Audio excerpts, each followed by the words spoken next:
오늘은 우리 삶을 지탱하는 두 축, 성장과 자족에 대해 아주 깊이 있는 이야기를 나눠보려 합니다. 철학자 페터 하인텔은 이런 말을 했습니다. 발전과 성장은 우리 내면에 자리 잡은 피안의 약속이다. 정체는 절대 일어나서는 안 된다. 그저 공회전하는 모든 시간은 죽음을 떠올리게 하기 때문이다.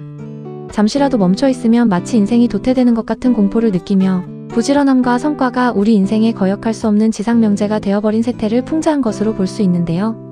그런데 인간이 발전과 성장을 추구하는 게 정말 잘못된 걸까요? 어제보다 나은 오늘을 꿈꾸는 건 인간만이 가진 고귀한 본능입니다. 이 욕구 덕분에 인류는 문명을 일구었고 우리는 더 편리한 세상을 살고 있습니다. 하지만 우리 슈나벨이 문제 삼는 것은 건전한 성장이 아닙니다. 이 욕구가 도를 넘어 탐욕이 되고 마침내 내 삶의 평형을 파괴하는 순간을 경계하는 것입니다. 지금 우리에게 필요한 것은 무한한 질주가 아니라 건전한 욕망과 내면의 평안 사이에서 균형을 잡는 중용의 묘입니다. 우리는 중세 수도사처럼 모든 욕망을 끊어낼 수는 없습니다. 하지만 파랑새를 쫓아 끊임없이 부유하는 마음을 잠재우고 지금 내가 서 있는 이 자리에서 작은 행복을 누리는 법은 충분히 훈련할 수 있습니다. 그렇다면 이 멈출 수 없는 탐욕의 근원은 무엇일까요? 놀랍게도 많은 철학자는 그 끝에 죽음이 있다고 말합니다. 인간은 유한한 존재이기에 죽음이 오기 전에 육체로서 누릴 수 있는 모든 것을 다 누려보려는 보상 심리가 발동한다는 것이죠. 그래서 우리는 내면을 채우는 시간은 아까워하면서도 남들에게 보일 몸치장이나 명품에는 거액을 아끼지 않습니다. 하지만 죽음을 대하는 태도를 바꾸면 탐욕도 다르게 보입니다. 에피쿠로스는 말했습니다. 우리가 살아있는 한 죽음은 아직 오지 않았고 죽음이 찾아왔을 때 우리는 더 이상 존재하지 않는다. 즉, 우리가 실제로 죽음을 경험할 일은 결코 없다는 역설입니다. 종교적인 관점에서도 죽음은 끝이 아닙니다. 기독교에서는 죽음을 더 넓고 영원한 세계로 가는 관문이라고 말하죠.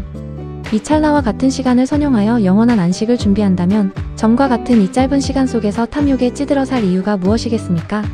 그럼에도 자족하는 삶이 그토록 어려운 이유는 무엇일까요? 그것은 자족의 기준이 절대적이지 않고 상대적이기 때문입니다. 어떤 이는 월 1000만 원을 벌어도 부족함에 허덕이며 불평합니다.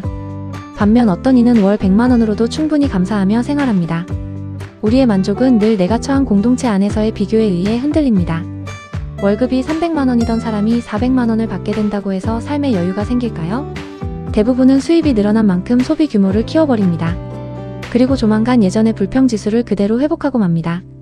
결국 행복은 수입의 크기가 아니라 마음의 그릇 크기에 달린 것입니다. 그래서 우리에게는 타인의 시선에 흔들리지 않는 마음의 힘이 필요합니다. 이 힘은 타인과 나를 비교하는 대신 변하지 않는 진리와 가치에 집중할 때 생깁니다. 나의 시선을 절대적인 가치에 고정할 때 탐욕의 불길은 잦아들고 우리는 비로소 건전한 성장의 기쁨만을 오롯이 누릴 수 있습니다. 기원전 4세기의 에피쿠로스는 제자 피토클레스에게 이렇게 충고했습니다. 그를 부자로 만들고 싶다면 그의 창고에 돈을 더하지 말고 대신 그의 욕심을 없애주게. 세네카 역시 가난한 자들은 많은 것이 부족하지만 욕심쟁이는 모든 것이 부족하다고 일갈했습니다. 저는 탐욕을 제어하고 자족에 이르는 최고의 방법으로 다시 한번 휴식을 제안합니다. 휴식은 나 자신과 인생을 화해시키는 가장 거룩한 의식입니다. 달리기를 멈추고 잠시 틈을 내어 하늘을 보십시오. 지금 여러분의 눈은 탐욕으로 이글거리고 있지 않습니까? 여러분의 뇌는 복잡한 계산기로 엉켜있지 않습니까? 잠시 멈춰 그 뜨거운 눈을 식히고 엉킨 매듭을 푸십시오. 우리의 달리기가 닿을 종착점은 결코 죽음이라는 파멸이 아닙니다.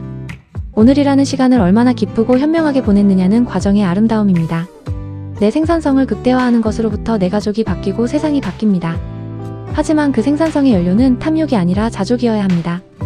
오늘 하루 남들의 기준이 아닌 나만의 속도로 내게 주어진 작은 것들의 가치를 발견해 보시길 바랍니다. 그 자족의 마음이 여러분을 진정한 행복의 길로 안내할 것입니다. 오늘 영상이 여러분의 지친 마음을 어루만지는 작은 선물이 되었길 바랍니다. 마지막 5부에서는 이 모든 성찰을 완성하는 조화롭게 휴식하며 행복에 이르는 법으로 돌아오겠습니다. 감사합니다.